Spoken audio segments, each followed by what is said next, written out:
State Minister w'eby'oburambuzi Martin Mugarura bahinduka arukuhika omwanya ogu atangirirwe omuhwezo wa komishona omukurinda eby'obuhangwa George Owoyesigire n'abandi. Abandi bagira ngo kurinda eby'obuhangwa kibahwirire kihango omukutunga obuhereza oburumu eby'obwegese eby'amagara eby'obuhingi n'oburisa n'ebindi byingi.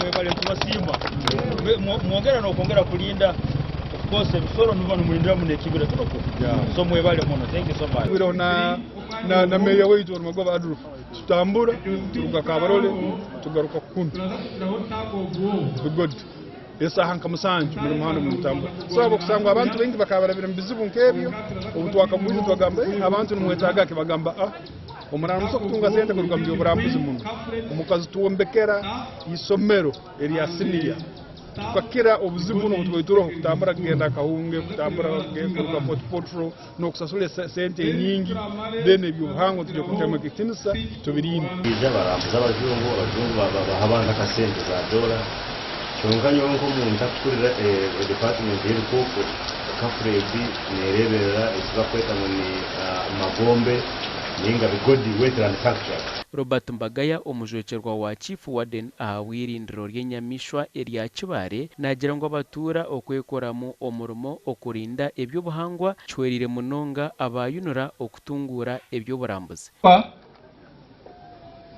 Ntushemba munonga eby'obuhangwa kandi nishemerura munonga kurira ngo waze mucweko kashanga abantu bakuhagira eby'obuhangwa riyare omurumo gwo nugoroba mwenu kafurira mabare munonga kukwatiraho uwa kureba ngo nebitongore bindi aboko y'obuhangwa kikumasa uwa yonga. Omukoro ogu gwikirweho abantu batari bamwe na bamwe abarumu abanyishengero abakozi ba government n'abandi baburijo kandi bahabwirwe okutwara eby'oburambuzi nka kikuru. Umushinga gwajo muri by'oburambuzi sente zo kubanza zayombekere isomero zikaruga mu tourism ninga mu kurambuza abazungu aha hatweneho sharu cha magombe kwa Ishomero rya Bigodi SS rikatandika omwaka gwa 1992 kandi rikatandikwa ekitongore kirukurinda eby'obuhangwa ekyanyekundire na bwanyuma government niko kurutwara kandi obwa hati rumazire emyaka erukuhika 30.